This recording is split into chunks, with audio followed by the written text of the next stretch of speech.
Ok, bienvenidas y bienvenidos a Ideas para el Gran Giro. Es para mí un gran placer presentar a unas personas especialistas en el tema de hoy. El tema de hoy es la relocalización alimentaria y el repartimiento de las tierras. Resulta, amigas y amigos, que antes de los años 50 toda la comida, o casi, se producía de manera muy ecológica y muy cercana. Luego llegó la mal llamada Revolución Verde, en la que empezaron a utilizarse agroquímicos, pesticidas y toda clase de productos tóxicos para la tierra que a corto plazo daban mucha rentabilidad, pero a medio y largo plazo nos han dejado en una situación muy crítica. Eh, y todo empezó a globalizarse, empezó a fabricarse nuestra comida, a criarse nuestro ganado, a traerse el alimento desde muy, muy lejos, dejando a las comunidades locales pues muy, muy cercanas al desabastecimiento alimentario, ¿no? Tenemos una capacidad de soberanía alimentaria o de seguridad alimentaria en caso de emergencia muy, muy, muy, muy bajita. Entonces, esta conversación va a tratar el tema de cómo nos vamos a repartir de nuevo la tierra para producir esta comida de manera más local y cercana. Me gustaría que reflexionáramos un poquitín antes de entrar en la amplitud de este tema. ¿Por qué esto es nuestra única salida? Y ahora en 2020 podemos decir que ya estamos casi llegando tarde a esta gran tarea de relocalizar la producción alimentaria. ¿Por qué es tan urgente? Pues porque resulta que la cuestión del calentamiento global apremia y producir nuestra comida tan lejos resulta un proceso muy amplio como para entrar ahora, pero es altamente contaminante, es una fuente de gases de efecto invernadero masiva y hay que sí o sí mitigar los efectos del calentamiento global que ya van a ser malos en el mejor de los casos. Segundo gran punto, está la cuestión del pico del petróleo. Ya no hay tanto petróleo, de cada vez es más caro y además estamos en un contexto internacional con la depresión económica que viene, en la que no sabemos muy bien qué podría pasar con la cuestión del petróleo y las energías fósiles en general, con lo cual las cadenas de distribución del alimento podrían verse afectadas, quizás antes de lo que esperamos. Tercer gran punto, la seguridad económica. Una comunidad que no crea su propia comida no es una comunidad protegida económicamente, no tiene una economía, una mínima seguridad. Necesitamos sí o sí primero una economía local básica para tener algunas garantías de estabilidad económica en un territorio, en un país, en una nación. Eh, la cuestión de la rotura de las cadenas de distribución lo hemos visto muy claramente con pues, el confinamiento por el COVID-19. Hemos visto compras de pánico en casi todos los supermercados del llamado mundo desarrollado. Quien más, quien menos ha experimentado esa ansiedad, ese miedo de qué vamos a hacer, qué pasa si a lo mejor los demás se quedan la comida que yo y mi familia queremos para nosotros. Uy, tendremos que ir corriendo a comprarlo, no sea cosa, nos quedemos sin. Está también la cuestión de los episodios climáticos extremos. Las personas que estamos participando en este vídeo somos de Mallorca, vivimos en Mallorca, Baleares, España. Vivimos hace poco una tormenta que recibió el nombre de Gloria, con un tremendo poder devastador que de hecho, no muy lejos de nosotros, en el Ebro, en el delta del Ebro, ha tenido unos impactos destructivos inmensos sobre los terrenos de cultivo que van a tardar años en recuperarse. Eh, y vimos en la isla de Mallorca como de repente, durante días, la comida no llegaba. Los barcos no podían salir por el temporal y teníamos nuevamente esas compras de pánico. Eh, Finalmente tenemos a muchísimas personas en situación de desempleo. Tiene toda la pinta de que va a haber más y más. Hay mucha gente que no tiene para comer. Esto no quiere decir que no haya comida, pero sí va un poquito de la mano. Eh, y en cualquier caso hay demasiadas variables, demasiados puntos inciertos. Estamos haciendo este vídeo a principio de junio 2020 y todo está bailando. No tenemos ni idea de lo que va a pasar a lo largo de los próximos meses. Con lo cual, parece ser que ya estamos llegando tarde. Pero en cualquier caso, aunque fueran 2 meses o 2 años, o a lo sumo 8, sí o sí tenemos que, como humanidad, estar produciendo toda nuestra comida de manera local, cercana y ecológica, por supuesto.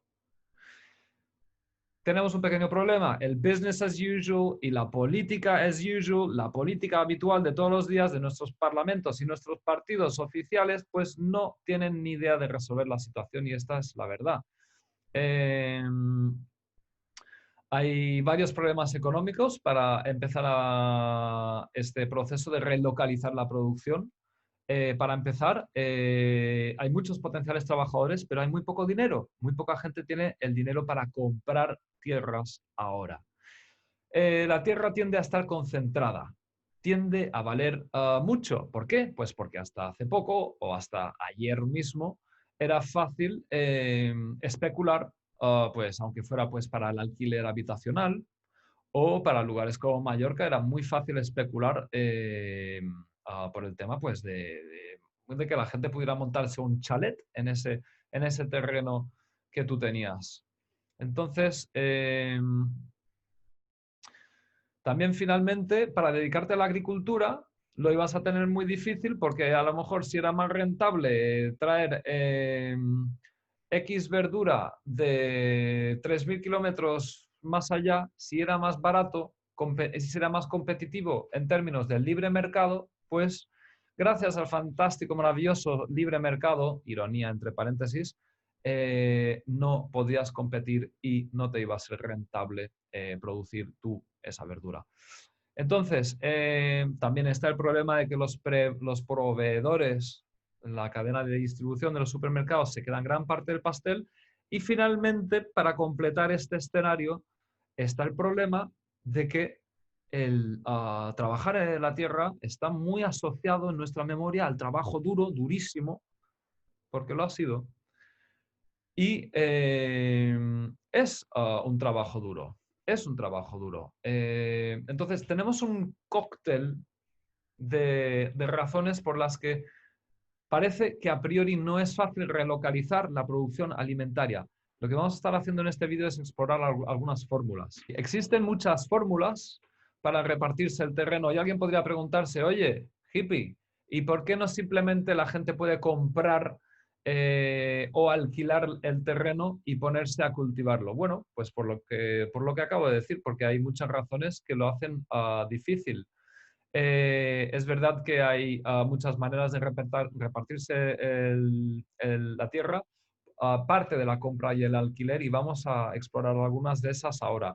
La cesión, en muchos sitios se lleva lo que llaman en derecho el derecho consuetudinario. Esto quiere decir que si por uso o costumbre está establecido que tú puedes venir a mi terreno y yo voy al tuyo y tú y yo nos hemos entendido siempre así de toda la vida, aunque es una norma no escrita, lo respetamos y aquello se respeta. Hay toda clase de fórmulas que vamos a explorar y bien, las personas que están aquí conmigo hoy en Ideas para Gran Giro son personas que tienen conocimiento personal directo de algunas de estas vías en las que podemos atender esta situación tan compleja.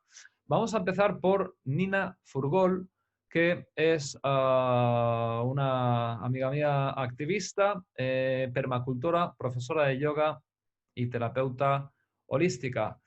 Nina es la coordinadora del proyecto Charcha M, que es un proyecto de intercambio de bienes, conocimientos y servicios sin dinero de por medio, que incluye el Banc de Terres. Vamos a estar hablando con Nina acerca del Banc de Terres, el Banco de Tierras de Mallorca. Nina, muy bienvenida, gracias por estar aquí. Cuéntanos, por favor, tu Hola historia. Esteban, Muy hola bienvenida. Esteban, Francisco, Jauma, ¿qué tal? Muy bienvenida. Buenas Cuéntanos, por tardes. favor, tu historia. ¿Cuándo empezasteis con este proyecto del Banc de Terres y cómo y por qué? Un poco, ¿cuál es un poco la historia del Banc de Terres? Bueno, tú sabes que nos conocimos, ¿no?, en las plazas, en las calles, en el 15M, y a raíz de esas conversaciones, de compartir inquietudes sobre el futuro, de la preocupación, ¿no?, de la corrupción, de los bancos, ¿no?, de cómo funciona el sistema, pues se trataba de encontrar fórmulas, ¿no? Y lo que cada uno encontraba un poco qué es lo que vibraba más consigo, ¿no? Ya hemos comentado que yo daba clases de yoga en la plaza, pero realmente lo que a mí me atraía más era el tema de la agricultura.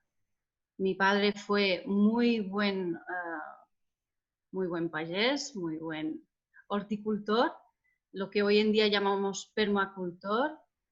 Yo le veía en su huerto con sus lombrices y construyéndose sus artilugios, ¿no?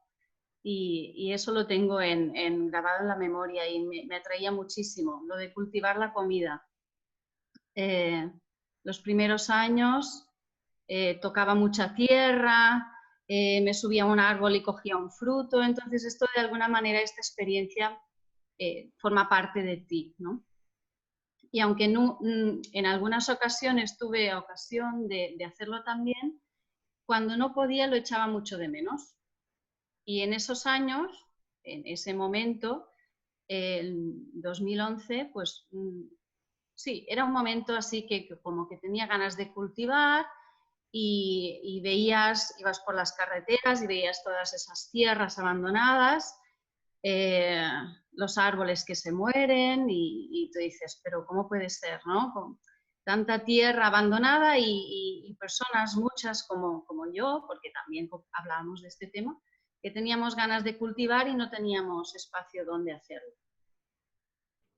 Y ese fue un poco lo que me empujó, la motivación a buscar en mi localidad, aquí en Manacor, eh, algún espacio. Yo pensaba, seguro que hay espacios públicos que están abandonados y que se puede proponer, pues mira, somos un grupo de personas que nos gustaría crear un huerto comunitario, organizarnos y cultivarlo y cuidarlo.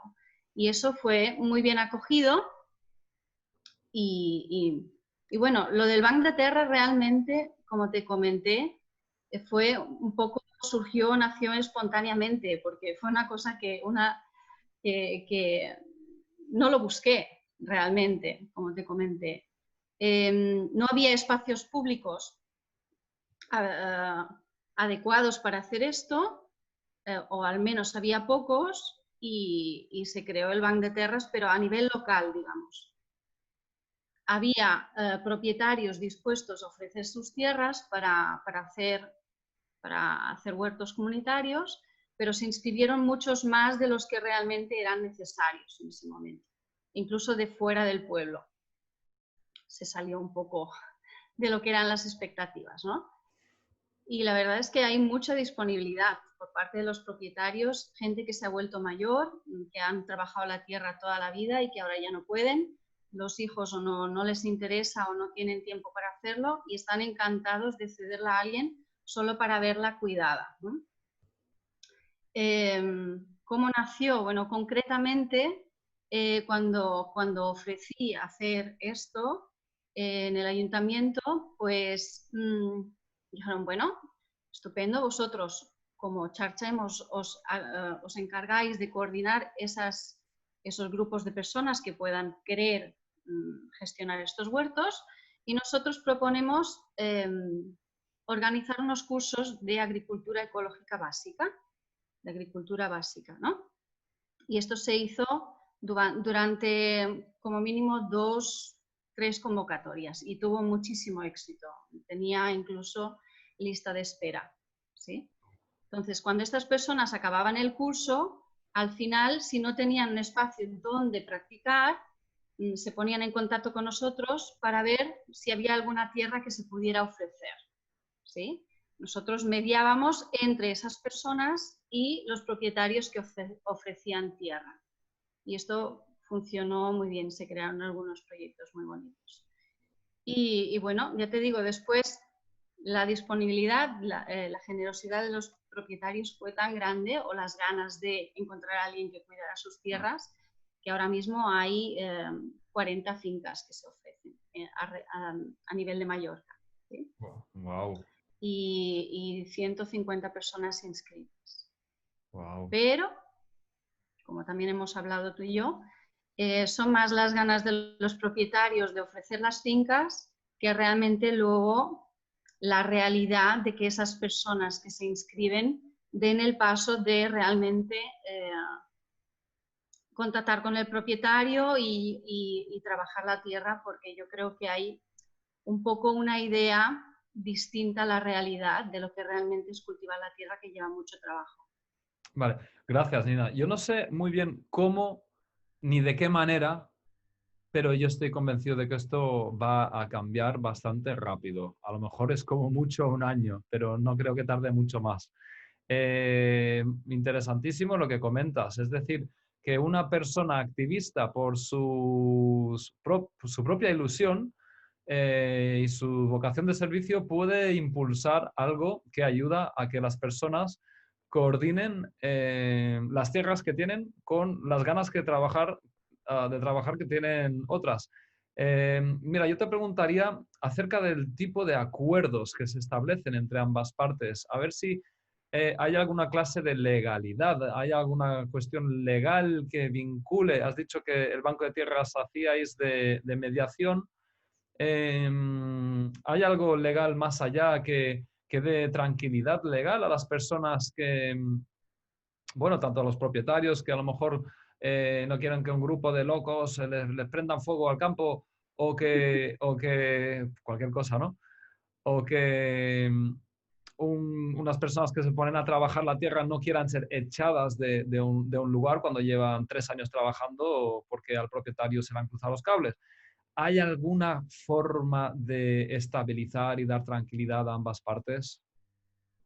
Sí, mira, nosotros en el principio, en ese momento en el que trabajamos, sobre todo a nivel local y que era fácilmente gestionable todo, acompañábamos paso a paso todo el proceso, incluso porque estábamos ahí cuando las dos partes se conocían, íbamos también a visitar la finca y siempre hemos recomendado que se haga un contrato de cesión, como un contrato de arrendamiento en el que las dos partes ponen por escrito cómo va a funcionar el acuerdo.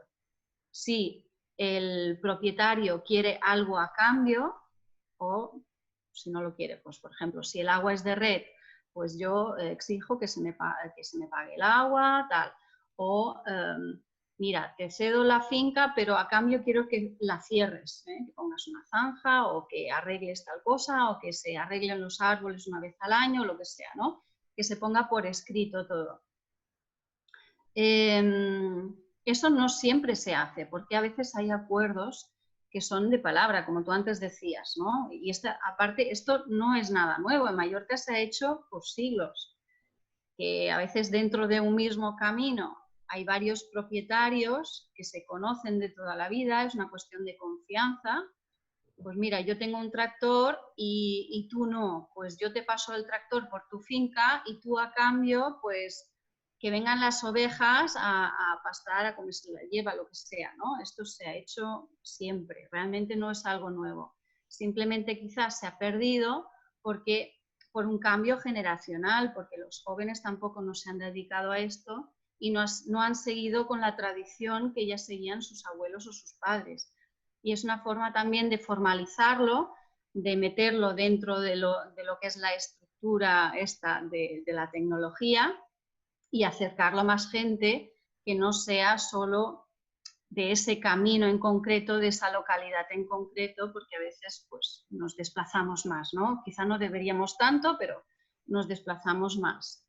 Y no sé, me he perdido ahora quizá, No, en ¿no?, en lo que absoluto. estaba diciendo. Muy interesante, Eso. muy interesante.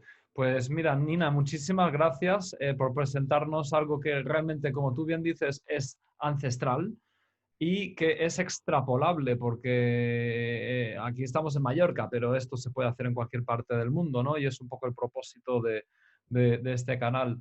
Pues ahora en el debate posteriormente nos encontramos de nuevo. Ujú. Muchísimas gracias, Nina. Vamos a A pasar ti, Esteban. al siguiente invitado, que es mi amigo Francisco González Paredes, quien es sociólogo, profesor de universidad de sociología de varias asignaturas y vamos a destacar de momento que es especialista en crisis ecosocial y colapso civilizatorio. Francisco, muchísimas gracias por estar aquí en Ideas con el Gran Giro. Eh, voy a empezar citándote a ti mismo. Un buen día, hablando contigo, me comentaste que Cuba es el lugar del que tan mal se habla siempre, porque supuestamente todo ha ido siempre tan mal. Cuba era nada menos que un ejemplo de adaptación exitosa al colapso. Esto me pareció interesantísimo. Francisco, ¿qué es lo que pasó en Cuba en los años 90 y qué relación tiene esto con nuestro futuro cercano? Hola, pues buenas tardes a todos y a todas. Efectivamente, los sociólogos tenemos un problema, que en nuestra ciencia, nuestra disciplina, no se pueden hacer experimentos. Los psicólogos pueden, los físicos pueden, pero los sociólogos no podemos. Lo más parecido a un experimento puede haber sido tomar este tipo de ejemplos históricos que a veces parecen increíblemente diseñados para ilustrarnos sobre lo que nos puede ocurrir.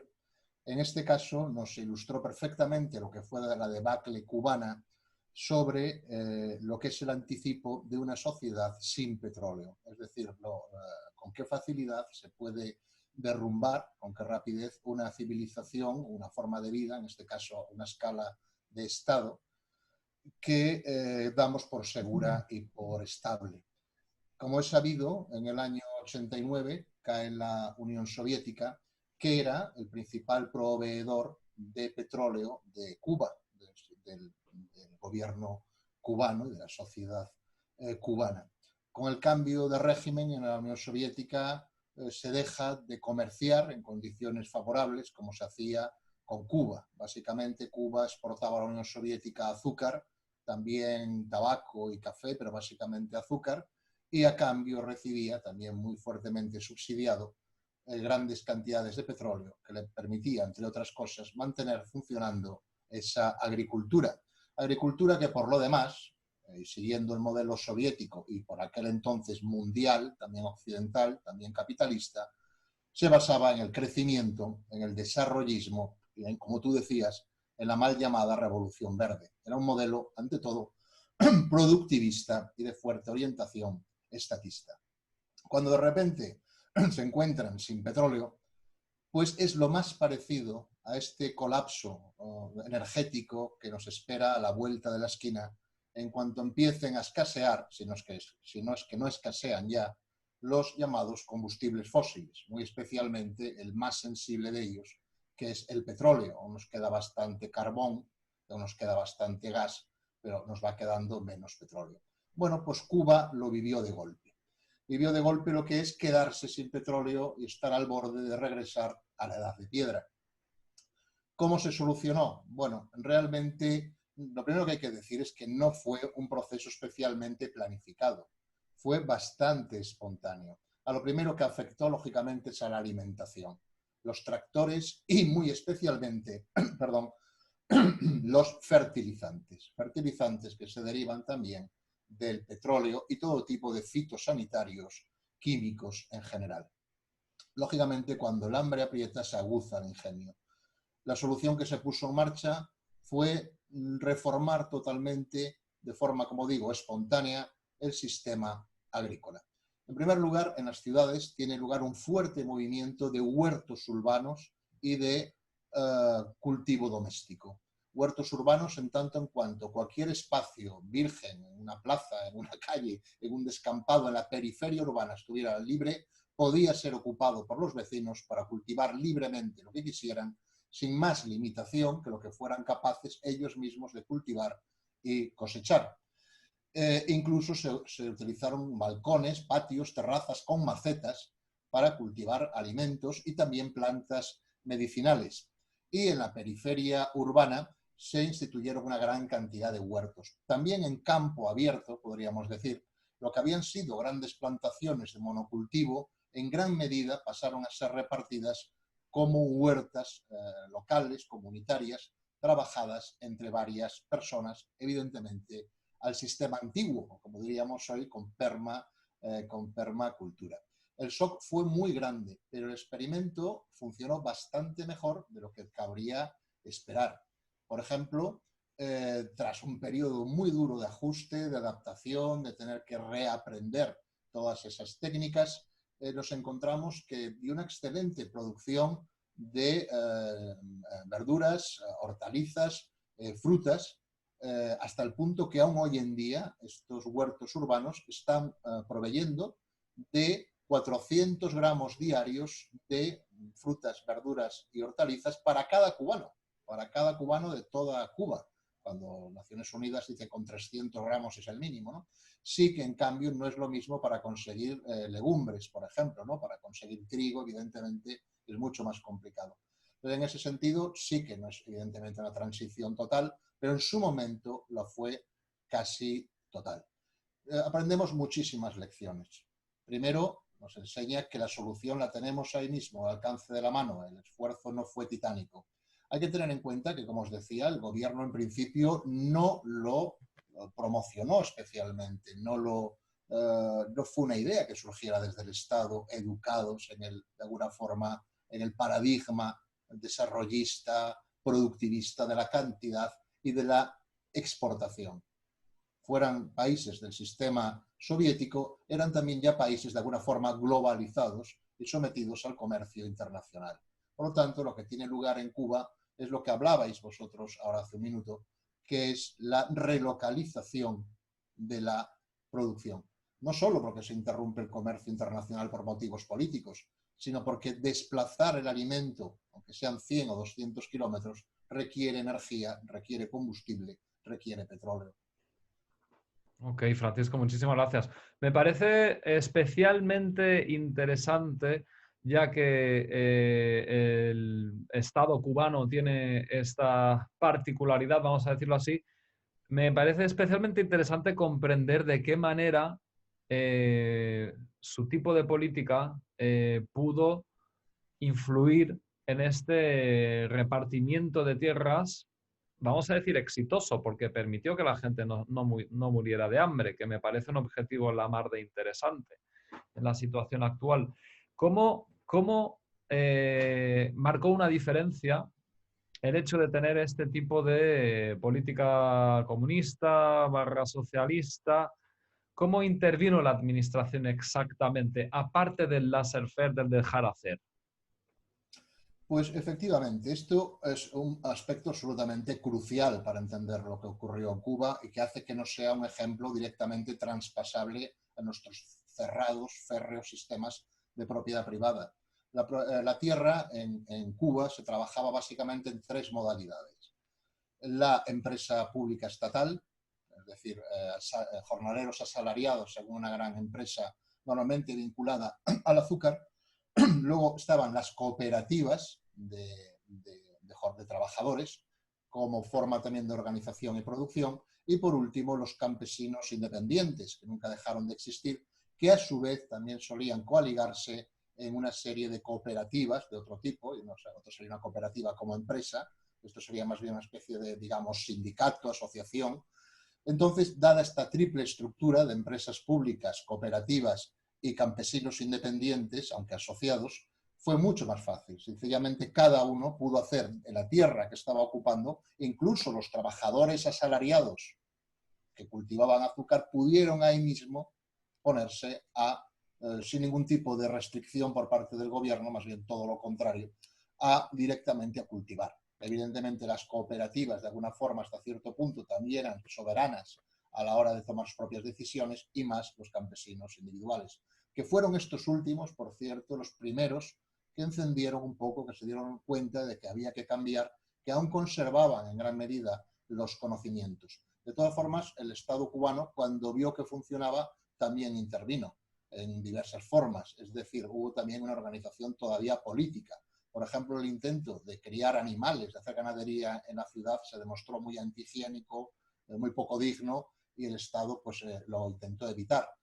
Se había separado muchísimo en la época desarrollista agricultura de ganadería. El Estado intenta volver a unificar esas dos funciones de forma que se pueda crear una sinergia, que se pueda utilizar en circuito cerrado de nitrógeno, de fertilizantes, etc. E incluso, aunque suene un poco atópico, el propio Estado también se encargó de rescatar tradiciones y culturas antiguas. Fue muy significativo en el caso de Cuba, por ejemplo, el tema de los bueyes. Hubo que volver a los bueyes. El número de bueyes en Cuba se multiplicó, creo recordar que por 10. Se pasó algo así como de 30.000 a 400.000 aproximadamente. Hubo que montar escuelas que montó el gobierno de boyeros, es decir, de pastores de bueyes y de cría de los bueyes. No había veterinarios suficientes para atender de repente a tanto buey. Las facultades de veterinaria se pusieron, digamos, también a fabricar veterinarios, ¿no? Por lo tanto, en este sentido, el hecho de tener una estructura previamente socialista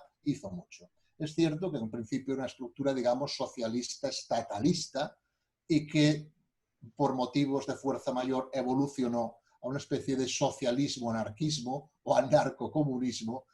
Eso no quiere decir que haya desaparecido totalmente la agricultura convencional, ni que haya desaparecido totalmente la institución del mercado, que siempre existió el mercado local en Cuba, igual que hoy en día existe el trueque, también, por ejemplo, y un cierto intercambio.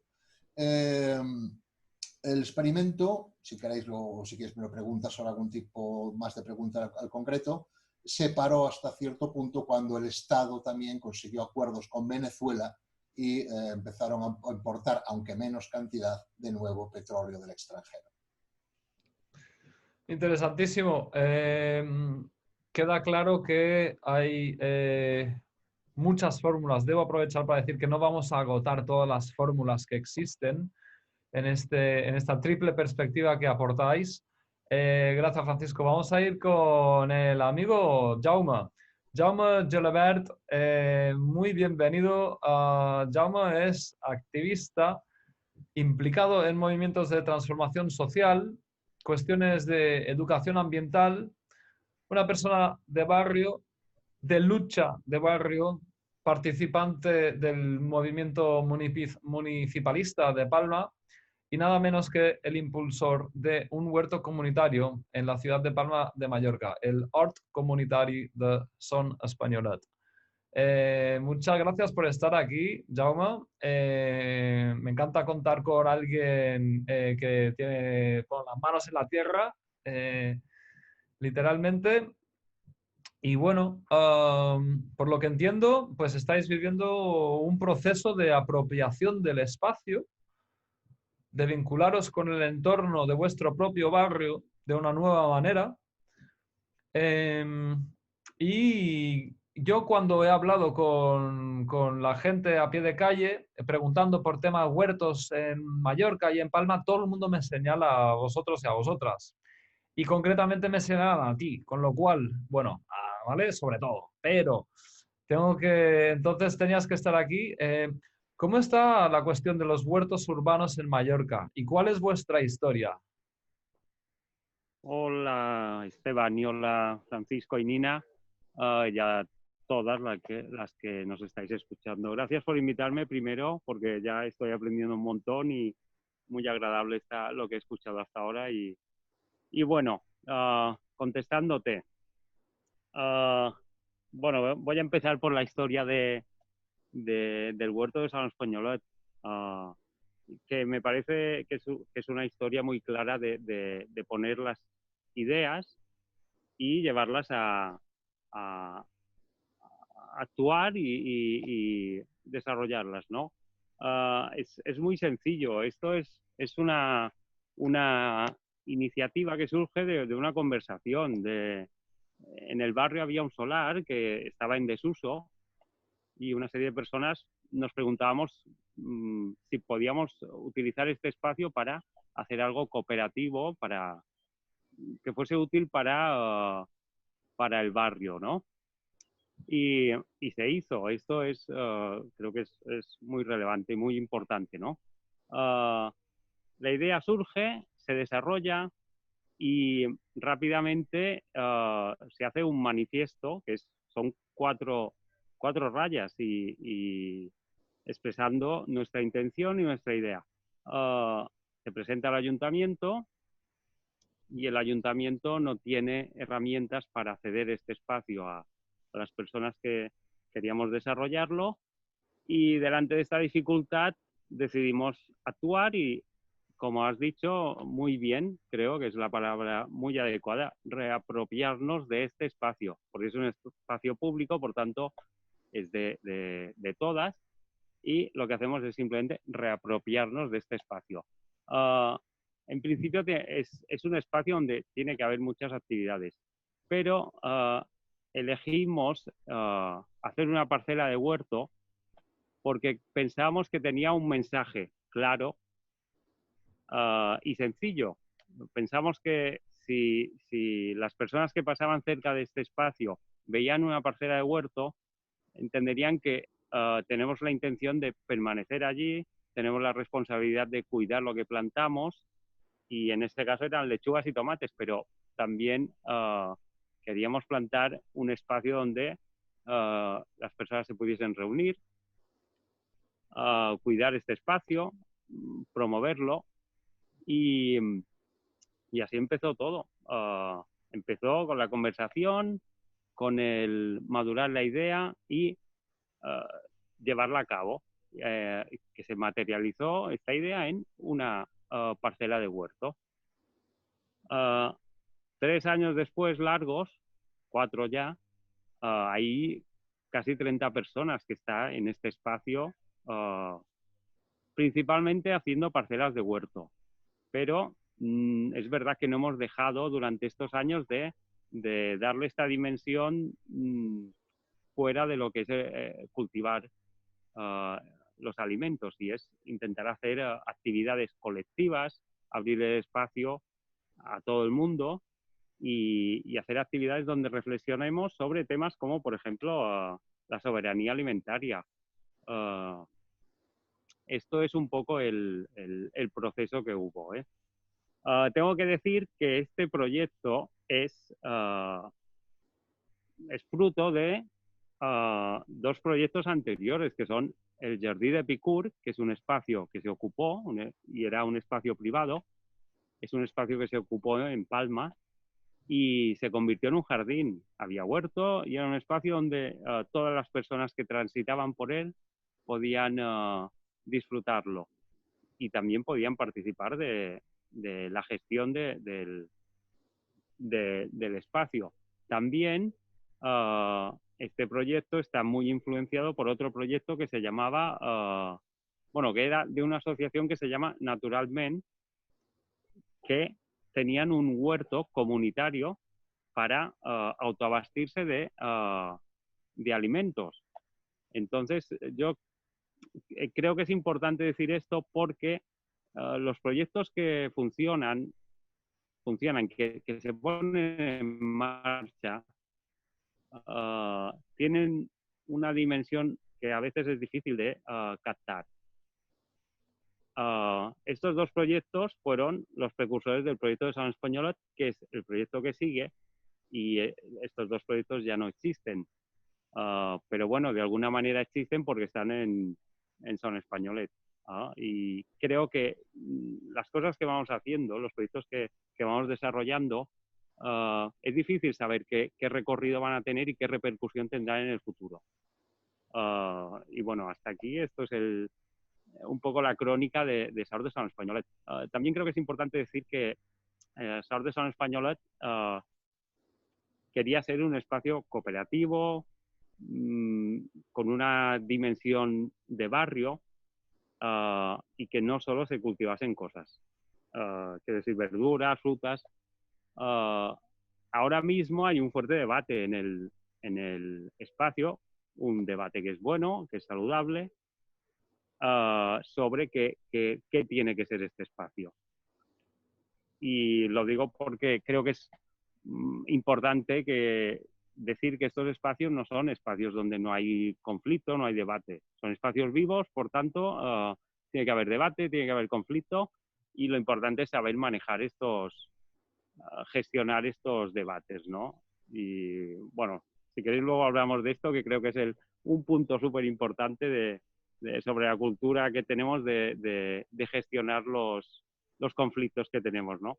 Ya lo creo. Muchísimas gracias, Jaume. En permacultura dicen que entenderse con la tierra y aumentar su productividad, respetando la naturaleza, reverdecer el planeta, sanar nuestras vidas, sanar la tierra, etcétera. Todo esto es fácil. Dicen que lo difícil son las relaciones humanas y que un grupo de personas primero tiene que ver dónde colapsa, dónde falla, dónde nos vamos a la mierda, y tener en cuenta que esas son las cuestiones que van a marcar las diferencias muchas veces, ¿no?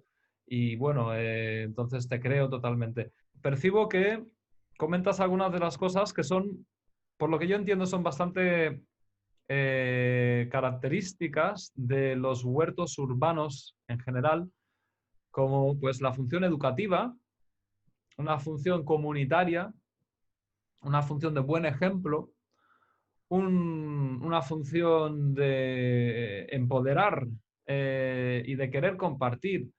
Yo, desde luego, cada vez que he estado a nivel personal en un huerto comunitario ocupado o de los vídeos documentales que he visto, ahí se transmite, para lo que es nuestra realidad urbanita moderna, se transmite a un lugar en el que te sientes animal, te sientes persona, te sientes digno, te sientes vivo, te sientes con algo que incluso las personas que nos gusta la ciudad no estamos acostumbrados a sentir.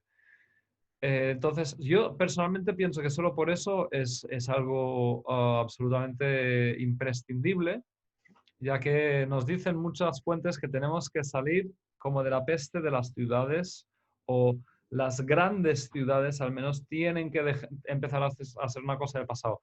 Bueno, me centro, perdóname, que me ha estimulado mucho lo que has contado. Quiero, sí, rescatar una cosa que también hacen en Madrid, por ejemplo. En Madrid han tenido un caso de éxito muy interesante. Han tenido, pues han creado una red organizativa de huertos comunitarios. Se llama, de hecho, la Red de Huertos Comunitarios. Y esto, pues, es una plataforma, un lugar de encuentro, una palanca de cambio que negoció, debatió muchas veces con el ayuntamiento para ayudar a consolidar la permanencia de estos lugares. ¿Tenéis algo parecido en Mallorca? ¿Tenéis alguna relación parecida a esto? ¿Os sirve? ¿Lo echáis en falta? Sí, retomando la pregunta del principio, la situación en Mallorca, yo creo que hay una cosa que es evidente, que no es un movimiento. Los huertos urbanos no son un movimiento. Si fuese un movimiento, tendríamos algo parecido a una red, aunque sea de comunicación, para compartir conocimientos, material, para compartir presión a la administración, precisamente para que la administración cree herramientas para que puedan aparecer más huertos. Hay herramientas en el tema de la custodia del territorio, cesión de tierras. Hay herramientas, existen, ¿no? Pero no hay herramientas que permitan, por ejemplo, que en un solar público la administración ceda este espacio a un colectivo de personas. Esta herramienta no existe. Por ejemplo, hay una cosa que es importante. En los planes urbanísticos no existe el huerto urbano. No existe. Si hubiese en algún índice que pusiese que se tiene que reservar espacio para huerto urbano, esta simple cosa facilitaría mucho, pero mucho, la implantación de estos proyectos. Es muy importante poder hacer presión para conseguir estas cosas. A veces la norma impide hacer cosas, pero la norma simplemente se cambia y después ya se pueden hacer. A veces es muy sencillo y en este caso es simplemente que no hay una herramienta que la propia administración, aunque quisiese, pudiese utilizar para ceder un espacio. Es tan sencillo como esto. En Mallorca no hay un movimiento que pueda ejercer presión para que esto pase. Entonces yo diría que en Mallorca, para mi percepción, no hay un movimiento de huertos urbanos. Hay muchos huertos urbanos, pero no hay un movimiento. Esto es mi opinión, ¿eh? Interesante y sí, muy interesante. Es decir, que con un movimiento sí se puede incidir más, se puede influir y avanzar más en esta cuestión, y con determinados cambios urbanísticos se podría facilitar estos procesos. Yo recuerdo también que en Madrid muchos procesos que empezaron como vosotros de manera, pues por iniciativas de ocupación, se reglamentaron tras un cierto forcejeo temporal, legal, casi siempre con el apoyo de los vecinos, de la gente del barrio, acabaron por estabilizarse, por reglamentarse y consolidarse. Bien, pues oye, muchísimas gracias a los tres por estas perspectivas. Ahora yo mismo quiero aportar un punto de vista. Desde luego que no vamos a agotar todos los modelos de repartimiento de tierra que hay. No los vamos a agotar, eso seguro.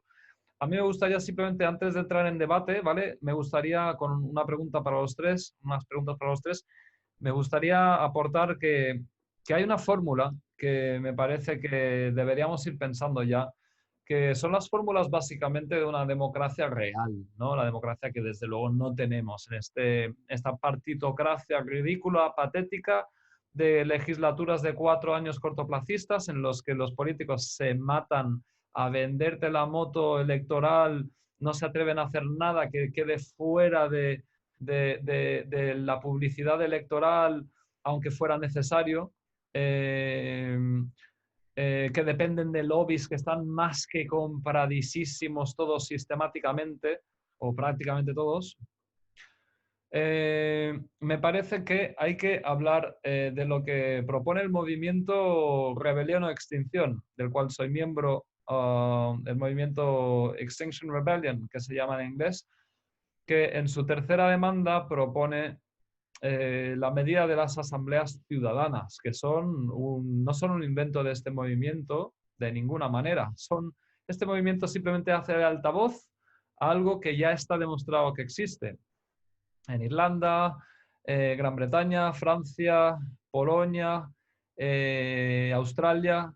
Hay infinidad de casos en todo el mundo interesantísimos y básicamente consisten en que un grupo de personas son elegidas al azar, representando la proporcionalidad de la demografía de la población. No voy a entrar mucho ahora, ¿vale?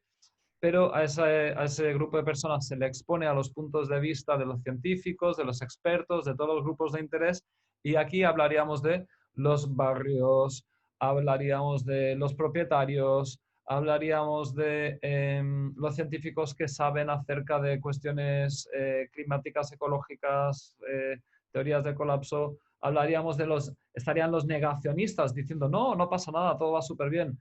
Ok, y todas estas partes representadas darían su punto de vista a lo largo de una fase a toda esa ciudadanía seleccionada, mejor dicho, que pasa a ser básicamente un mini público. Bien, está demostrado que esta fórmula crea paz social. En Irlanda, un lugar tan afectado por el debate sobre el aborto, en Irlanda pudieron aprobar con paz social y con alegría, incluso, la legalización del aborto, pero porque la gente se sintió representada en un tiempo de colapso, de crisis democrática enorme, de credibilidad de los partidos, de agotamiento, etc. Entonces, hay maneras de hacer estos procesos.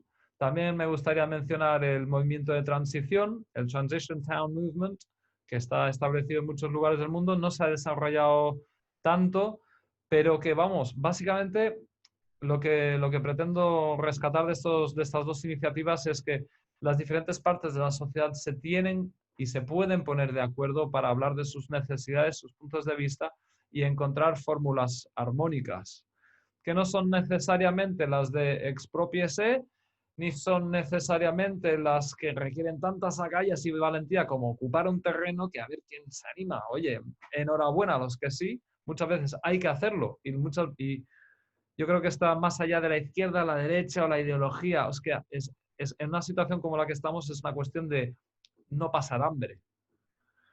Y hay, bueno, naturalmente fórmulas muy armónicas socialmente, como la del Banco de Tierras, creo que puede estabilizar, armonizar, facilitar mucho los intereses de diferentes partes.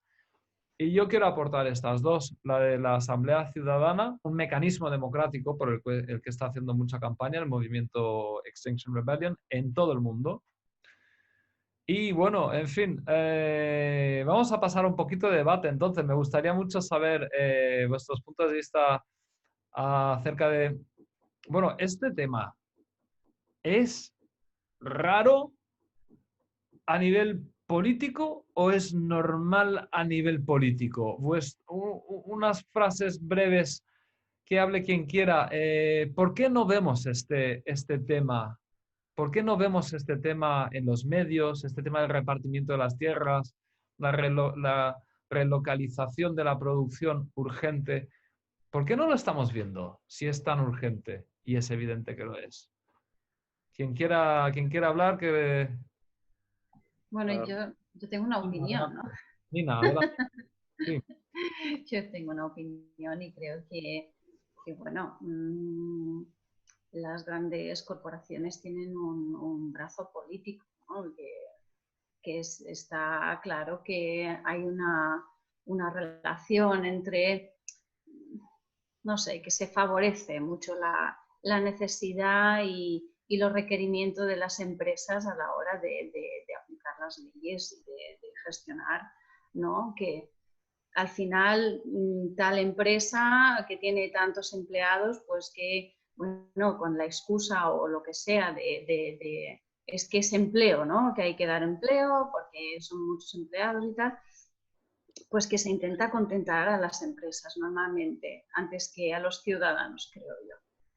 Y al final, si estamos hablando de un movimiento que es ciudadano, pero que no se traduce en el, no sé, en números, digamos, ni en empresas ni en empleados, pues no, prácticamente el debate es inexistente, ¿no? Y estamos viendo ahora, por ejemplo, en Mallorca, se está hablando de producto local, se está hablando de que sí, tenemos que comprar producto local y tal, pero no se está hablando de agricultura ecológica, no se está hablando de huertos, no se está hablando de espacios de cultivar, de tal. Se está hablando al fin y al cabo, se está hablando otra vez de empresas, ¿no? De las empresas que dan empleo.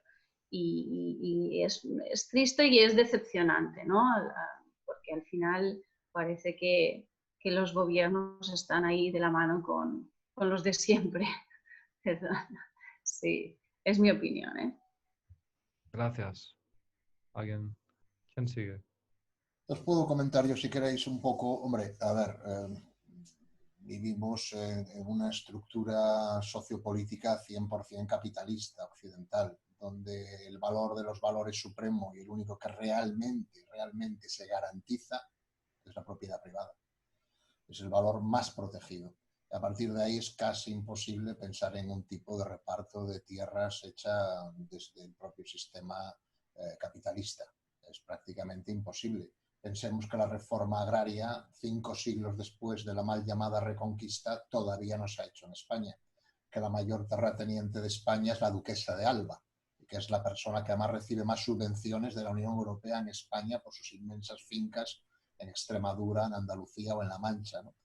Por lo tanto, todo nuestro sistema político, jurídico, ideológico sanciona ante todo preservar la propiedad privada. A partir de ahí, ninguno de los grandes partidos con posibilidades de poder, Partido Socialista, Partido Popular, van a cuestionar ni están cuestionando este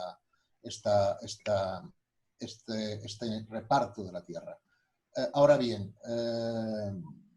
son conscientes de que la urgencia, tampoco estoy muy convencido de que realmente sean conscientes, o piensan que cuando realmente se agrave el problema ya a alguien se le ocurrirá algo.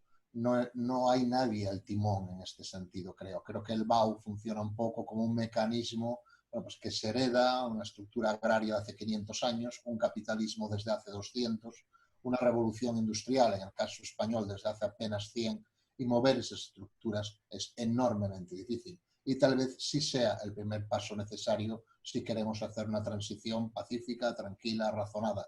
De lo contrario, si esperamos a que llegue la hecatombe, a que llegue el evento, a que llegue el cisne negro, nos vamos a encontrar con una transición muy dura, muy desagradable. Por citar el caso de Cuba, del que he hablado hoy, podríamos decir que fue una transición relativamente suave, se calcula que cada cubano de media perdió 9 kilos de peso en cuerpos humanos, ¿no? Disminución de masa humana cubana, ¿no? Con todo, la buena noticia también es que en este momento se está produciendo un 21% más de verduras y vegetales con un sistema ecológico que en el momento de mayor producción industrial agrícola, que fue el año 1988. Que fueron las máximas cosechas de la historia de Cuba. Pues ahora se está produciendo un 21% más, sin químicos, sin fertilizantes artificiales y con prácticamente permacultura. Bueno, Francisco, yo creo que gracias por la masterclass. Estoy absolutamente de acuerdo. El tema es qué es lo que está en el centro. ¿La economía o está en el centro la vida y las personas? ¿Qué es lo que ponemos al centro? Y claro, es así, en el sistema en el que estamos, es así. Perdemos absolutamente la perspectiva de las cosas. Nina hablaba de las empresas, claro, cuando nos dicen, bueno, es que vais a perder el trabajo. Lógicamente nos asustamos, lógicamente nos acercamos al poderoso, al poder, ¿no? Porque pensamos que, bueno, si le va bien a él, o nos han hecho creer esto, si le va bien a él, nos irá bien a todos, ¿no? Pues no, no es así. Hay que hacer este cambio y poner la vida en el centro. Pero claro, esto lo digo y lo dice tanta gente. ¿Y cómo lo hacemos esto? Yo no lo sé cómo lo hacemos. Me gusta cuando bueno, en el caso de Salud de Salón Español, me gusta ver cuando hay un proceso de transición de personas que no creen en la asamblea, que no creen en ponerse de acuerdo y al cabo de un tiempo pues ven que, bueno, pues no pasa nada si hablamos, si aprendemos a respetar los turnos, aprendemos a que cuando alguien habla, hacer una escucha activa y después vemos que pasan cosas y pasan cosas buenas y son buenas para todo el mundo. Y también vemos que, recogiendo una cosa que ha dicho Nina, que me encanta porque es una cosa que intentamos hacer en el huerto, que es intentar conseguir todo lo que necesitamos sin que medie el dinero en este proceso, ¿no? Pues cuando hay gente que ve que cuando pasa esto y tenemos todo lo que necesitamos y no hemos utilizado euros, hemos ido a pedir a un vecino o una vecina que nos fabrique algo que necesitamos o simplemente alguien ha dicho, pues yo os consigo esta manguera y nadie sabe si la ha comprado, si la ha pedido, ya está aquí, bien. Entonces yo decía esto porque creo que también, yo no sé la solución cuál es, pero la cultura de hablar, de intentar llegar a acuerdos, de entenderse, lo que apuntabas Esteban al principio de estas asambleas, yo veo que es una cultura que no tenemos y que creo que hay que ir aprendiendo. Y en espacios como en los huertos urbanos, en Son Españolet, los huertos cooperativos, creo que es un espacio donde se dan estas cosas y hay que intentar potenciar este aprendizaje. Y déjame decir algo, porque Francisco cuando hablaba de Cuba, sobre todo cuando hablaba que en las ciudades se recuperaba el cultivo, a mí me recuerda en barrios como San Españolet, en Palma, son barrios que estaban en la periferia, donde hay casas de planta baja y hay un corral. No había jardines, eran corral. Y el corral era donde se cultivaba lo que se podía y se tenía algunos animales y había frutales que te servían para abastecerse, ¿no? El autoabastecimiento. Es decir, y esto no hace tanto tiempo, yo tengo 47 años ahora y lo recuerdo, o sea que volver a esta situación, no sé si es posible, pero algún grado de autoabastecimiento en las ciudades a lo mejor nos serviría para también reflexionar sobre de dónde vienen los alimentos, quién los ha hecho, cómo están hechos. Entonces, bueno, solo recordar esto. Quería decirlo porque cuando he dicho Francisco me ha remetido a este momento de la vida. En este sentido, Jaume, esta crisis del coronavirus ha sido muy ilustrativa realmente de ver qué es lo importante, ¿no? Habíamos construido un mundo donde los caprichos lo eran todo y habíamos olvidado la base, la infraestructura. Hay que recordar que poco antes de empezar la crisis del coronavirus estaban en la calle los agricultores protestando porque les pagan miserias de céntimos, mientras los intermediarios, las grandes empresas que decía Nina, se enriquecen enormemente, como Mercadona, que además trae las naranjas de Israel siendo una empresa valenciana, ¿no?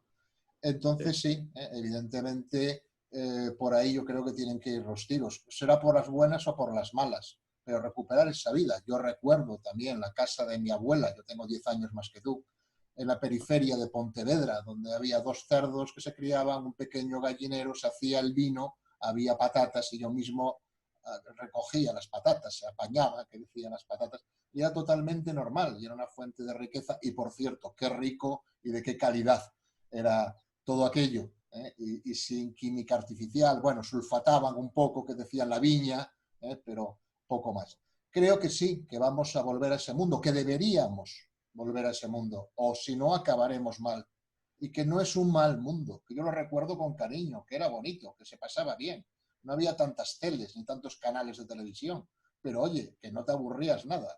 Ese árbol que tienes tú detrás ahora, ya estaríamos subiendo por árbol para arriba. Sí, ahí seguramente. rompiendo algún hueso o algo, pero ahí estaríamos ya. Yo lo hice. Veo que eso se ha perdido y realmente no es una mala vida. Hay que rescatarla, sí. Me parece precioso eso que dices, Francisco. Uno de los propósitos de este canal, Ideas para el Gran Giro, es precisamente enamorarnos de que lo más fantástico, alegre y tal es casi siempre for free, gratuito. Y que tiene que ver también mucho con la confianza esa comunitaria que dice Jaume, que no se sabe de dónde ha venido aquello, pero y es que ni importa. Y todo el mundo contento con esa decisión y esa generosidad, que los humanos nos hemos perdido muchísimo, muy rápido, en muy poco tiempo. Y el tiempo que llevamos históricamente así de perdidos es extremadamente corto en comparación con lo que nos ha precedido. Es cuestión de volver a la normalidad, la de verdad, de alguna manera. Y que por supuesto que hay muchas cosas felices. También me gustaría aclarar que yo personalmente creo que para que no les demos la hostia que podría venir, que bueno, que está viniendo, es una cuestión de que los políticos se den cuenta de que serán responsables. La gente les va a señalar, pero a ver, y si vosotros sois tan especialistas, tenéis tanto asesor, tal, ¿cómo es que no habéis actuado a tiempo y tal? Bueno, tenemos que generar una situación en la que se perciban las cosas de esta manera o que la gente se una a movimientos como Fridays for Future, Extinction Rebellion, que son no violentos, pacíficos y que inciden en forzar a los gobiernos a aumentar la democracia para que podamos decidir bien de verdad acerca de cómo reencajamos estas fichas actualmente. Bueno, yo un poco yo creo que podríamos seguir hablando durante horas, pero también quiero que la cosa sea relativamente escueta para que la gente no se asuste de, oh, es un vídeo largo, no me va a interesar, uy, es que echaré de menos mis canales en la tele, oh. Entonces, ay, me duele, me duele, porque creo que podríamos seguir y seguir. Pero una última pregunta y a ver qué sale ahí, ¿vale? La carambola que salga ya me da igual, pero la última pregunta para todas. ¿Cómo avanzar a partir de aquí? ¿Qué hay que hacer? ¿Vale? Vamos a darnos un momento para respirarlo y qué, para dónde y cómo. No creo, yo personalmente no creo que haya una solución única. Acabo de comentar que el activismo y tal, y que compartir ideas. ¿Quién quiere hablar? Bueno, si quieres empiezo. Adelante. Ah, ah, creo que Nina ha dicho una frase, creo que era ah, cada una desde donde está, tiene que buscar donde está más cómoda y donde puede hacer algo que le guste, ¿no? Y yo como tampoco sé hacia dónde hay que ir ni lo que hay que hacer, intento ya hacer lo que me es más próximo. Y lo que es más próximo es la calle, es la proximidad de las vecinas, intentar participar en mi ciudad, allí donde estoy. No por ser localista, sino porque creo que es donde puedo actuar de forma más efectiva, más directa, donde me puedo implicar, donde puedo poner mi esfuerzo en tiempo, en todo lo que yo pueda hacer. Y es un poco la visión que tengo y un poco lo que me he marcado. Esto sin dejar de estar atento a lo que pasa más allá de la ciudad. Claro, los movimientos a los que te puedes adherir de muchas maneras, ¿no? Recogiendo ideas o desarrollarlas. Es decir, yo ahora mismo estoy en lo próximo y en lo sencillo y creo que además mi tiempo ahora mismo es limitadísimo porque tengo una hija de 1 año es un tiempo que tengo muy poco para dedicar a estas cosas. Pero hay que hacerlo y es efectivo, creo que. Y me ha gustado participar de los movimientos cercanos, ¿eh? O sea que yo, como me pierdo mucho, intento buscar lo más cercano. Muchas gracias, Jaume. Bueno, pues ¿por dónde seguir? La verdad, no sabemos mucho qué va a pasar. El mundo va a cambiar tanto, tanto, tantísimo que lo del coronavirus nos va a parecer normal. Pequeño, nada. El mundo va a ser otro. Así que lo que nos va a tocar es irnos adaptando sobre la marcha. Ideas para ahora. Bueno, trabajar en todos los ámbitos, desde el micro hasta el macro, desde lo localmente y luego globalmente de la frase famosa. En lo más administrativo, público, BAU y macro, pues podemos desde militar en organizaciones, evidentemente, como Extinction Rebellion, Friday for Future o Ecologistas en Acción o incluso en partidos políticos que sean receptivos. En este sentido, también intentar influir a aquellos partidos políticos que sean en principio más receptivos a este discurso. Nunca está de más y en general presionar a la administración para que, por ejemplo, autoricen los huertos urbanos o faciliten, cosa que no es fácil y lo harán más simbólicamente que otra cosa, pero es un primer paso. Pero más allá de la esfera pública, digamos, no cabe tal vez esperar que llegue a tiempo. Por lo tanto, ir empezando ya a escala propia, local, humana, autogestionada. Antes hablabais de estas iniciativas del Banco de Tierras, pues creo que es un excelente comienzo realmente, sembrar la semilla, en el doble sentido de la palabra, al menos por algo se empieza, se da ejemplo. También es importante a veces sencillamente difundir, hablar con la gente, hacer como hace Esteban aquí, pues un programa o escribir en el periódico o cartas al director o participar en aquellos ámbitos en los que puedas, o si eres maestro, pues introducir transversalmente todo este tipo de problemática ante tus alumnos. Es decir, realmente las posibilidades de intervención son muchas. La pregunta es si llegaremos a tiempo. Gracias, Francisco. Muy duro y muy realista. Bueno. Bueno, pues Hay una persona muy sabia que dijo que allá donde veas una injusticia, actúa tú, allá donde veas que hay algo que hacer que no se está haciendo, hazlo tú. Y yo creo que no todos nos vamos a poner a cultivar, sino que, como decía Jaume, cada uno tiene que encontrar un poco su lugar y hay tantas cosas, tantas causas en las que hay que trabajar, entonces, y también se trata de que tenemos que aportar nuestro grano de arena, pero también queremos ser felices, que tenemos que tener una vida plena. Una vez que uno ha hecho todo lo que puede, también tiene que tener espacio para ser feliz, para tener una vida de calidad. Entonces, a veces se trata simplemente de hacer las mismas cosas, pero con otro enfoque. No ver solo la manzana que estás comprando, sino antes de comprar la manzana, ver de dónde ha venido, quién la ha cultivado y dónde va a ir lo que te sobra de la manzana, ¿no? Es ampliar un poco la perspectiva de lo que estamos haciendo. A mí me gusta pensar que cada pequeño gesto es un voto que estás haciendo. ¿Dónde vas a comprar? Cómo te mueves, cómo te desplazas. Entonces, se trata, creo yo, más de las pequeñas cosas, de hacerlas de otro modo. Y cosas que a veces tenemos tan automatizadas porque no sabemos ni siquiera por qué las estamos haciendo, porque las hace todo el mundo, es reflexionar. El otro día, un programa de radio que me encanta, que seguro que conocéis, El Bosque Habitado,